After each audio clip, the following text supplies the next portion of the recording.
Good evening, everybody. Hello, I'm Stesha Brandon, the Literature and Humanities Program Manager at the Seattle Public Library. For folks who are listening tonight, I'm a white woman with curly, chin-length brown hair and brown eyes. As we begin tonight, I would like to acknowledge that we are on an Indigenous land. Here in Seattle, these are the traditional, unceded territories of the Coast Salish people, specifically the Duwamish people.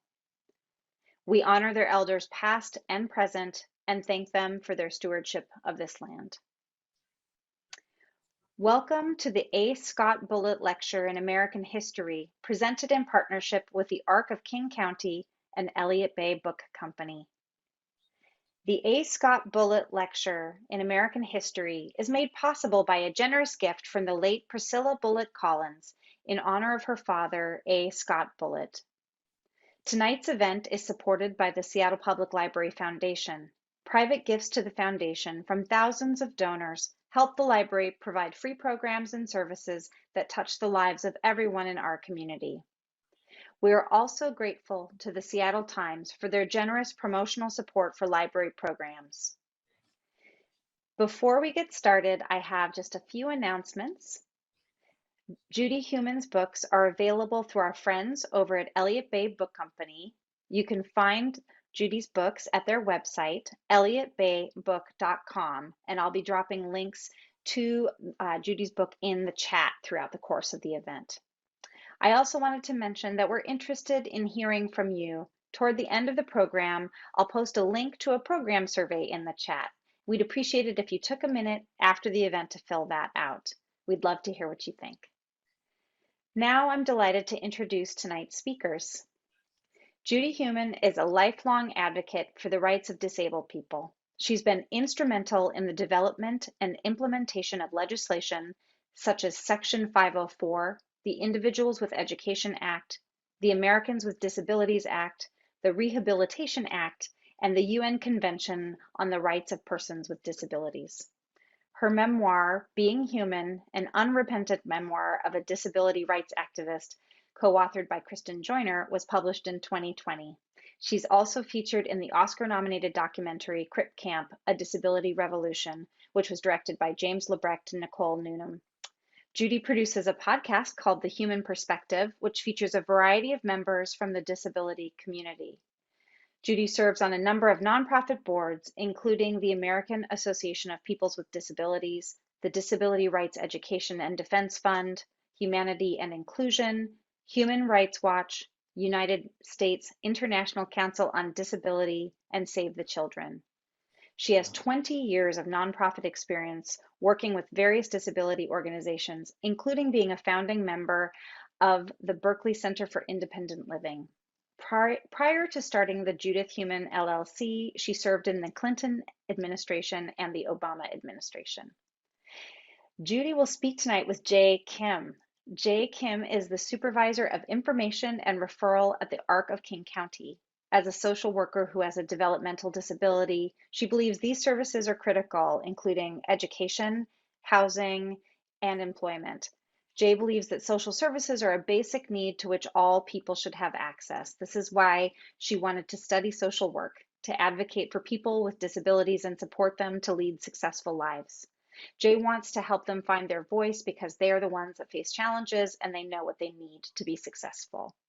Please help me welcome Judith Heumann and Jay Kim. Hello. Hi, nice to see you.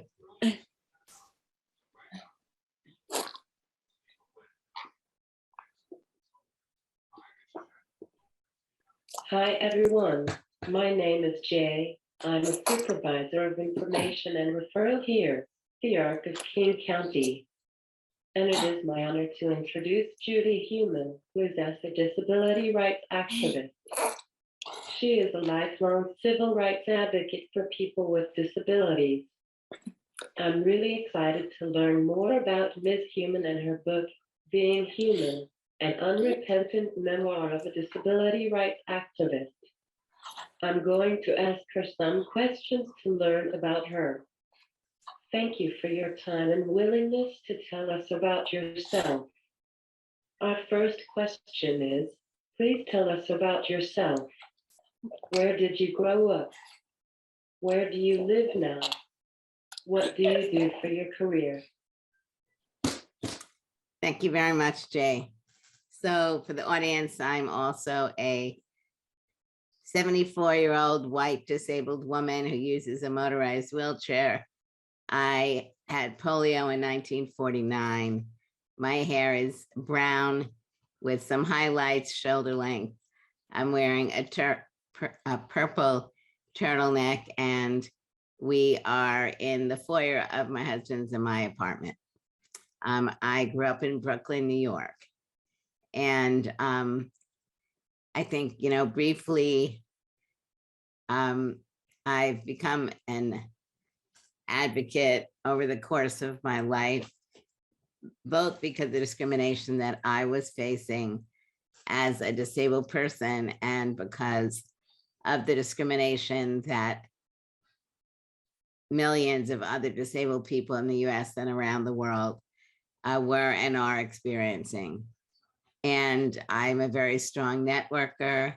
I believe a lot in collaborating with others and the importance of people telling their stories, I think, is paramount to allowing change to occur, and particularly for those of us with disabilities, telling our stories, or other people who are marginalized and are working to really make changes that benefit themselves and their communities. And for me, I look at that as the entire community, not just the community of disabled people.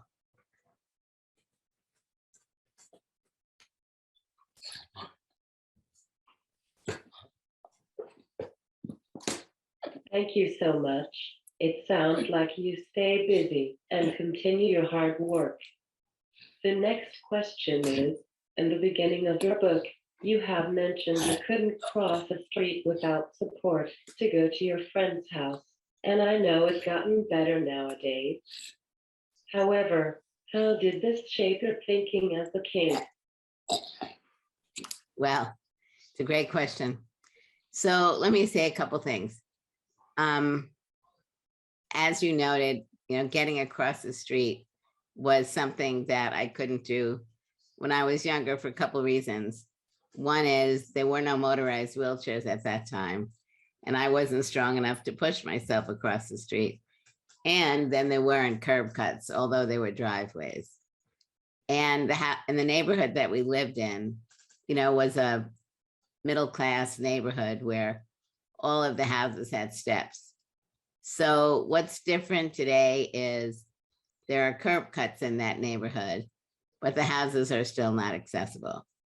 So I think we're seeing some very important changes in the United States because of laws like Section 504 and the Americans with Disabilities Act.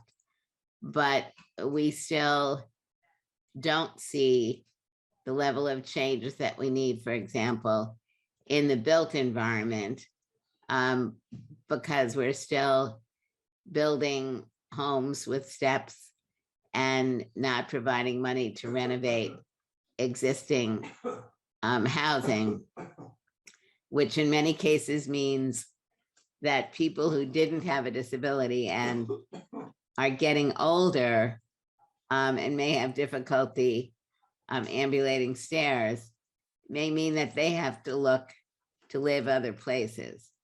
So, one thing that's been valuable for me about my book and having discussions, Jay, is, really to highlight points like you're raising, which is where are we in areas like the built environment, but where do we need to go further in order to allow people like, yourself and myself on a regular basis to go wherever we want. But I think equally important is that non-disabled people need to recognize that disability is a normal and natural part of life. And if people, for example, want to age in place, that means that when they're first buying a place, they should look at the issues of accessibility to determine, is the home I'm looking to buy accessible can I make it accessible so that friends or family can come and visit? And if not, do I still want to buy that home?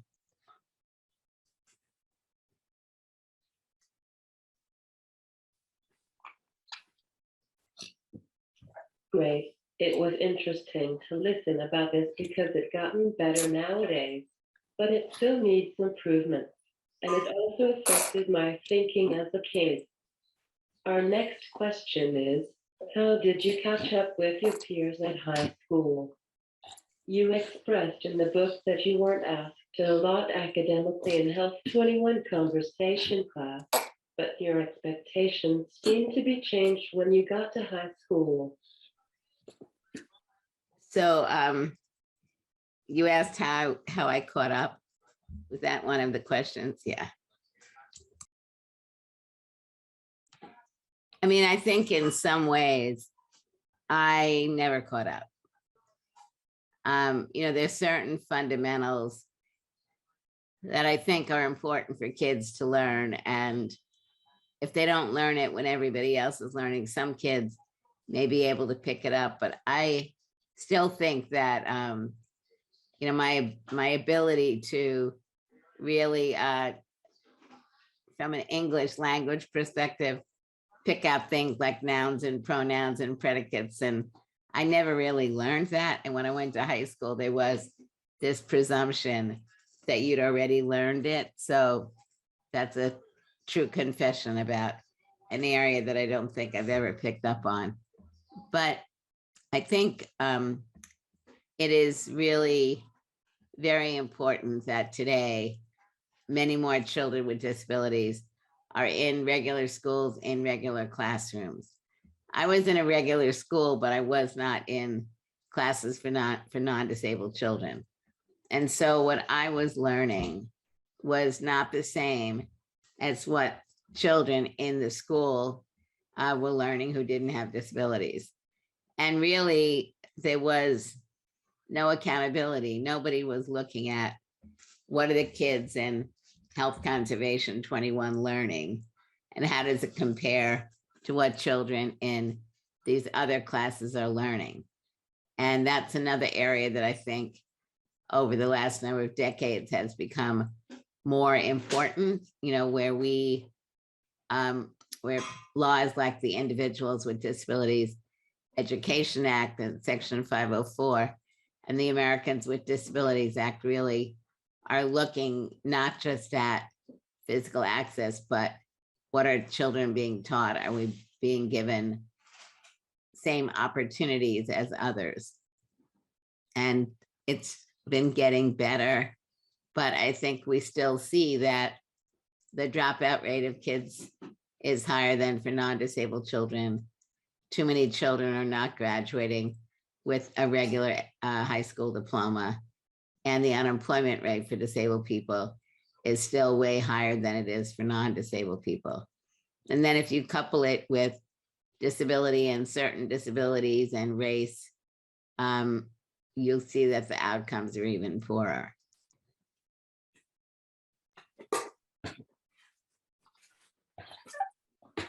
Thank you. I have similar school experiences, and I can relate to what you have shared. Well, moving on. I could relate when you mentioned that the camp for disabled people gave you freedom. Can you please talk about your experiences at the camp? Sure. So for those of you who haven't seen the film called Crip Camp, I encourage that you see it. It's a very good documentary. And as was stated a few minutes ago, it was nominated for Best Documentary at the Oscars. Unfortunately, it didn't win, but it was a real honor to be in the top 5 documentary films that were nominated. And camp for me, did you ever go to Camp, Jay? Yeah. So camp for me really was a great experience because it enabled me to be with other disabled people 24/7 for 4 to 8 weeks. And I really appreciated not only becoming friends and doing things together that other people were doing at home in Brooklyn, but I couldn't necessarily participate in because of lack of accessibility. So it was great to be able to be in an environment where I could, where things were planned so that we could all participate. But equally important, as I was getting older, the ability to be with disabled peers, to start talking about what are we going to do when we graduate from high school? What do we want to study? Are we going to go to college? What are we hearing about discrimination that disabled people may be facing at the university level or when applying for jobs? What about dating? What's your experience been? All these, conversations that were pretty typical in some way for non-disabled kids, but they were a little different for those of us who had disabilities. And it was very valuable to be able to hear other people's perspectives and to be able to think with other friends about how they were planning for their future and how we could be working together. So that's our neighbor.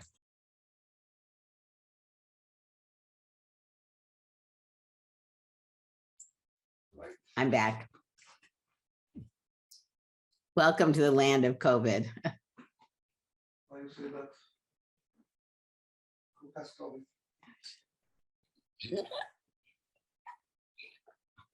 I also loved the camps, especially where I didn't have my mom as my caregiver.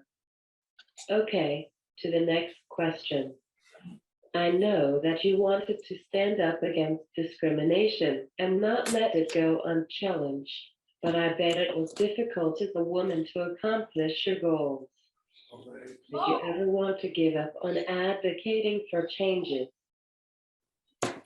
Yes, I think, I'll give some examples of things that I've done in the area of disability, but the bottom line is many people from different backgrounds experience discrimination. And one of the reasons I mentioned earlier, the importance of telling our story is, one, to learn about how experiences that we've had are frequently ones that other people have had. And looking at how we want to resolve those is also really beneficial because it enables us to do more work together. So, there's lots of different types of discrimination that, you and I, many others have experienced, but I'll give a couple of examples. The book discusses the fact that I wanted to be a school teacher. And in New York City, like in many other cities and states in the United States and around the world, you have to pass some tests in order to be able to become licensed. And in the case of New York City, in the late 1960s, you had to pass a written exam, an oral exam, a medical exam, and you had to take a certain number of courses at the university. So my friends had told me that it was going to be difficult to become a teacher because we didn't know any other people who were wheelchair users who had become licensed to be a teacher using a wheelchair. But I took the required courses. I took my written exam and my oral exam. They were all given in places that were not accessible because there was no 504 at that time. So my friends carried me up and down the stairs. And then I had to take my medical exam. and my friends carried me up and down the stairs. But the doctor failed me. The doctor failed me because in writing they wrote paralysis of both lower extremities, sequelae of poliomyelitis. So sequelae of meaning because. So that was, at that point, the biggest act of discrimination that I had faced, and really made me pause to think about what was I going to be able to do. I had fully expected that I was going to be denied my license. So that didn't really surprise me. But on the other hand, once I got the letter saying it, it was like, wow, you know, what am I going to do now? So I was very fortunate. I knew someone who was working at the New York Times, and he was able to get a reporter to write a piece about the discrimination that I had experienced. And then the New York Times wrote an editorial called Human versus the Board of Education, supporting my getting a license. And then that same day, I got a call from a lawyer who was writing a book about civil rights and had never thought about disability as an area of discrimination. And he agreed to represent me, as did a customer in my father's butcher store. So we were able to file a lawsuit. And the judge that we had was Constance Baker Motley. That name may be familiar to some of you in the audience because Justice Jackson has her birthday on the same day as the judge. And she spoke about it at her hearings. So she heard our case and she strongly encouraged the Board of Ed to give me another medical exam, which they did. And I ultimately got my teaching license. And the state of New York changed its law, which previously had precluded people with physical disabilities and blindness from teaching. So my case and another case of another gentleman who was blind turned that law around in New York in the beginning of the 70s.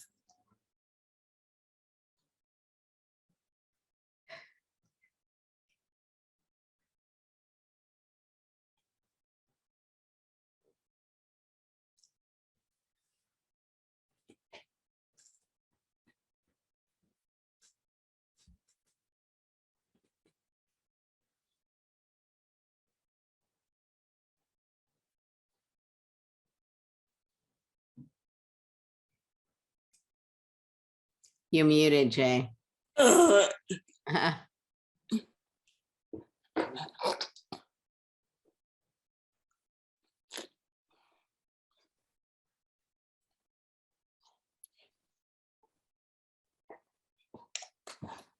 the audience knows Jay is using a machine called Accent, and she types her words into the machine, and then her sentences come out.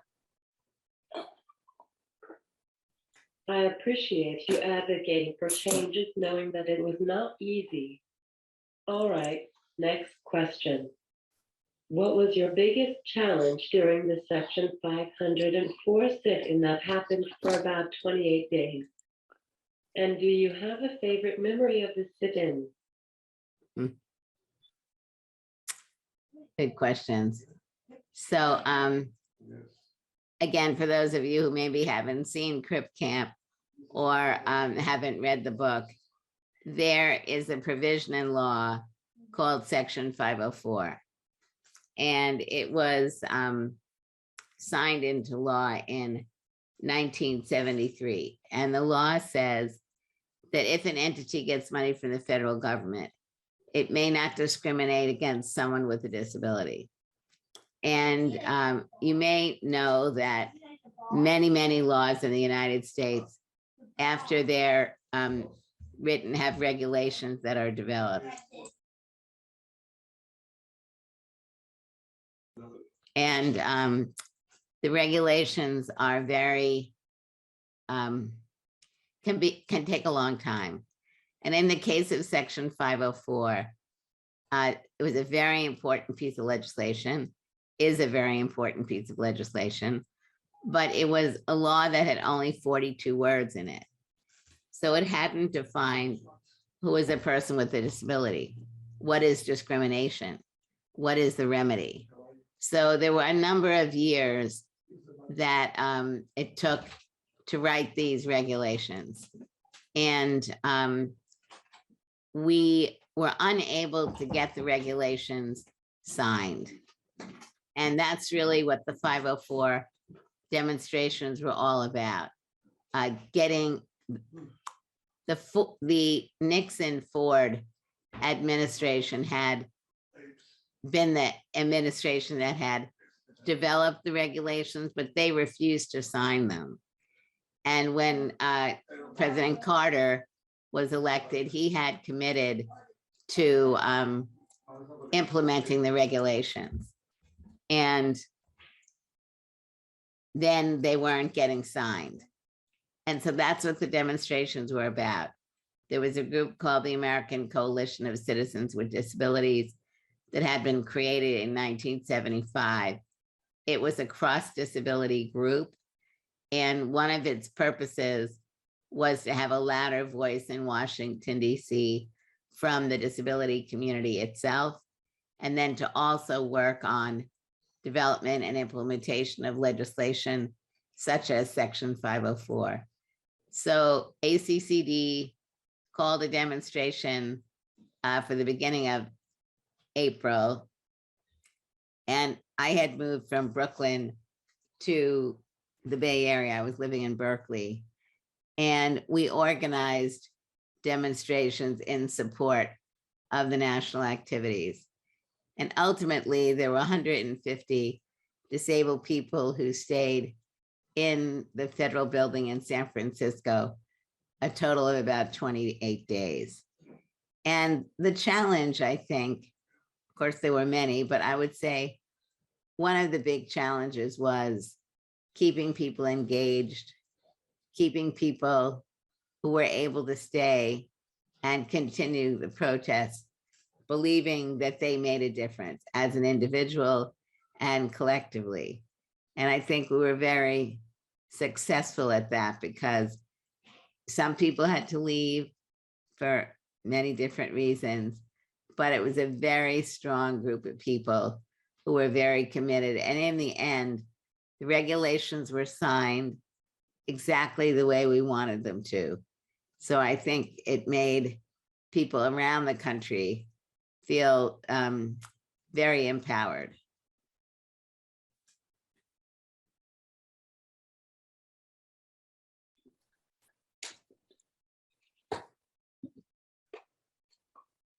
Oh, great. I could tell by your book that the sit-in was difficult, but it also felt like the camp for disabled people.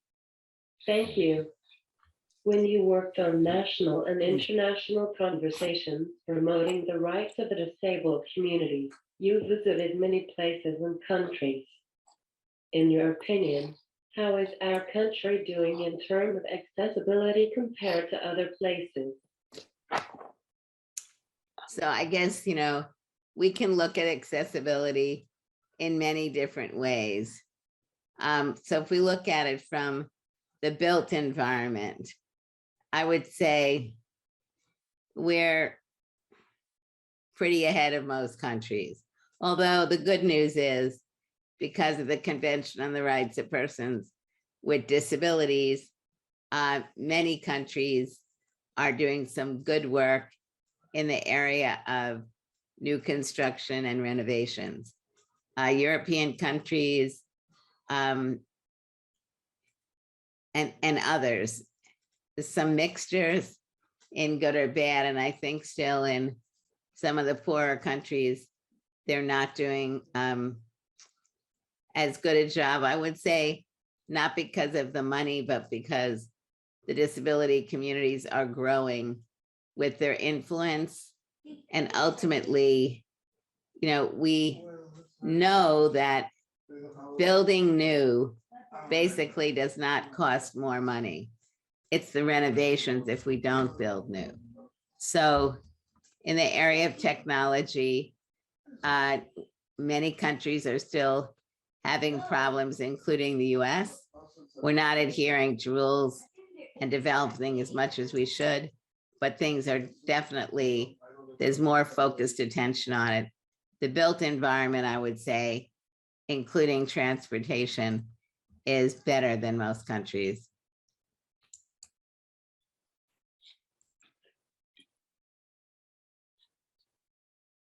As reading your book, I wondered how those places look like nowadays and if their accessibility improved at all. Thank you. You work. I mean, I would definitely say, oh, don't worry, sorry, Kate, Jay. No, I would just say on accessibility, there are good things that are happening because the disability community is definitely more organized. In some places, it's working better than others.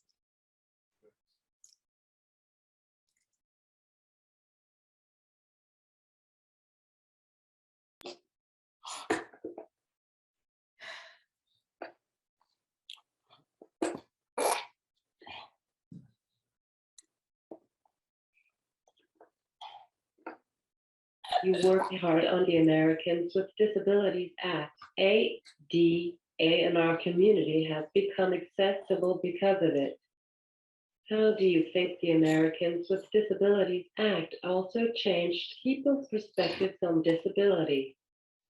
I mean, I think 504, ADA, the Individuals with Disabilities Education Act, and many other laws together are making a difference because as these laws are being enforced, disabled children like you and me, who when we went to school were in segregated classes, now aren't. Now, that's not to say that the law is being perfectly implemented in the area of education, because it's not. There are still many children that are not getting the educational services that they need, but we keep moving slowly forward in that regard. The more disabled people are out in the community, where we're going to early childhood, primary, secondary, higher ed, integrated, where we are working in companies like other people, where we're shopping, and in the community where sign language and captioning and audio descriptions and whatever it may be are commonplace, where people of intellectual and developmental disabilities are out in the community and are, contributing and seen as meaningful parts of the community. And I also think, people like Selma Blair, who is an actress who has multiple sclerosis, and in the last few years really has come forward very publicly about her MS, as have others with dyslexia and depression and anxiety. People are really, the more we talk about it, the more we're not ashamed by our disabilities, the better I think we as a society are.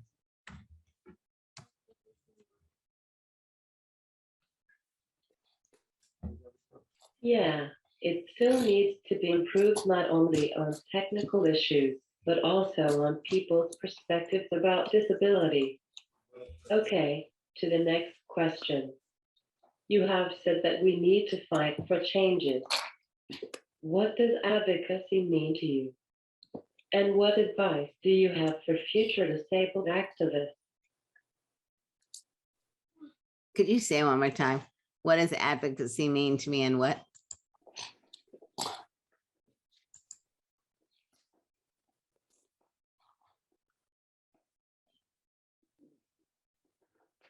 And what advice do you have for future disabled activists? Well, activism takes many, different paths. I think speaking up about things you believe in is a form of activism. So whether it's something going on in your classroom, in your home, in your neighborhood, and there are changes that you want to make, working on making those changes is very important, and it will help you and maybe help other people. There's so many areas that we're continuing to fight around the country for change.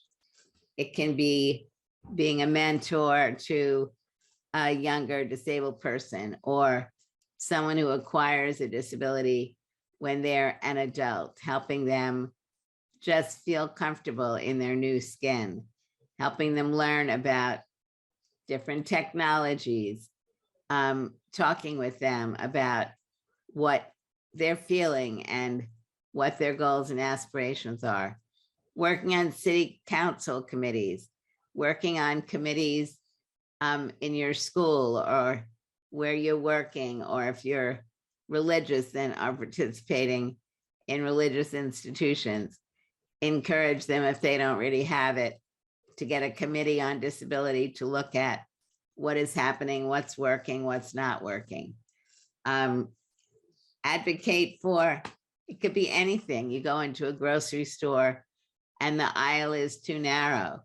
Work with the manager to get the aisle bigger. If there's a problem, like I filed a complaint about 6 or 8 weeks ago because a bus driver on our local transport system didn't want to let me sit a certain way on the bus. And then she said, mumbling under her breath, when she went to get a manager on the phone who told her she was wrong, she said, ADA, well, I have rights too.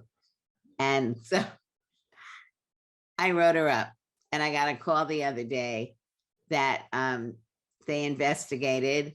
They found that what I said was true. And so they're going to have her go through training. So, I mean, I think there's many different ways to do advocacy. As I was saying, for yourself, with others, and, writing letters to the editor. If you're in an organization, working with local media to allow them to see what's going on in the community. Like looking at COVID, for example. We know that during COVID, disabled people and immunocompromised people were and still are at greater risk. Talking to disabled people and learning about our stories, I think, is very important. There's so many ways that people can do advocacy. And at the end of the day, I think doing it in an area that makes you feel like you are helping to resolve a problem that you and others have experienced, I think is one way to pursue this.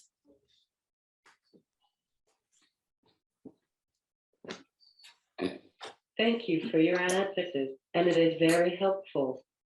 On to the next question. In the end of your book, you wonder what it would look like if you didn't have a disability.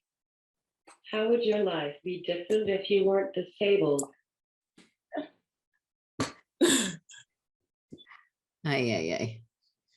Well, I have a couple of ways of answering it. I use a lot of personal assistants, or what some people call caregivers. I don't use that name. I use personal assistants or attendants. It has been very, very hard to find people over the last year or two. And so if I didn't have a disability, I wouldn't need as much help from other people. But the reality is we need to change the system. We need to make sure that there is a system in place where we can identify people who can do personal assistance, get paid appropriate wages and benefits. One shouldn't have to think, if I didn't have a disability, which of course is not going to happen because it is who we are. My life would probably not be anywhere as rich as it is. Because if I was just an average person, I could live a fine life. But I've really had the ability to meet people from around the world, to collaborate, to support each other, to really try to create a new vision and a new world. And for that, I'm ever thankful.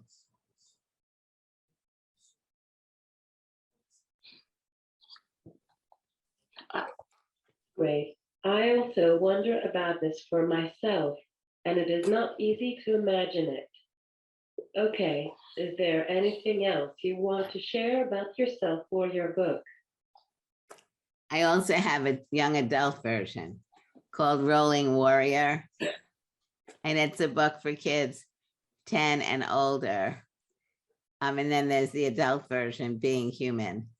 I'm also working on another book with 2 disabled moms. It's going to be a book for children 4 to 8 years old. I suggest that you look for, obviously, I'd appreciate it if you read my book. You can also get it on audio. Ali Stroker has read the book Being Human and Rolling Warrior. So if people prefer to listen to books for whatever the reason, she's got a beautiful voice and her reading of the books are really great. And she has a disability, so she has a lot of emotion, in her reading. I think looking for other books that are written by disabled people, looking for books for children that have good, positive role models of a disabled child, children, animal, whatever it may be. And I think ultimately it's looking at yourself and thinking about how you feel about people who have different disabilities and looking at what you can do to learn more so that you can really be a part of creating a society where we're all equally respected and seen.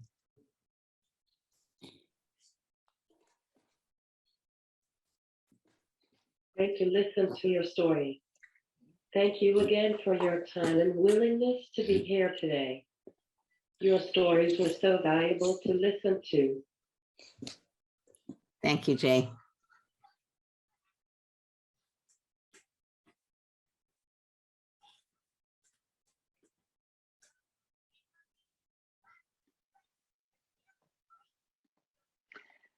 Thank you both so much. That was such a great conversation and an introduction to your work. Thank you, Jay, for that great job interviewing, and Judy for your amazing advocacy work throughout the years. And I'm sure you have so many more stories to share with us.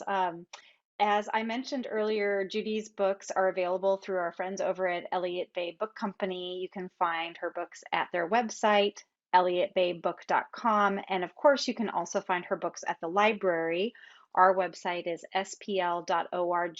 And I was just checking to make sure we have all the different formats of Judy's books. And it looks like we've got Being Human in print, large print, and audio, and ebook, and then the YA book we have in print and ebook for folks if they're interested in doing that. I also was just checking our resource lists at the library, and it looks like we do have a resource list of books by disabled authors, and it's titled Disability Justice. And so I will go ahead and pop the link to that resource list as well in the chat so folks can explore other writers as well. Finally, as I mentioned earlier, we're so interested in hearing from you. We've posted a link to a program survey in the chat as well, and would appreciate it if you took a minute after tonight's program to fill that out. We are so grateful to everybody who made tonight's program possible. Thank you so much to our program partners, Arc of King County and Jay specifically. Thank you so much. And to our friends over at Elliott Bay Book Company. I want to give a shout out to Karen Maeda Ullman, who we were chatting about the Bullet Lecture last year. And Karen said, you know what, have you had a disability rights activist? And I said, oh my gosh, I don't think we've had somebody like that for the Bullet Lecture before. And so we did a little research, and Judy was kind enough to join us tonight. So I want to give a shout out to Karen for having that brilliant idea, and to Judy for being here. Thank you so much to our sponsors, the Seattle Times, the Seattle Public Library Foundation, and the A. Scott Bullet Lecture Endowment. And of course, thanks to all of you for joining us tonight. Thanks so much for watching, and we'll see you next time. Thank you.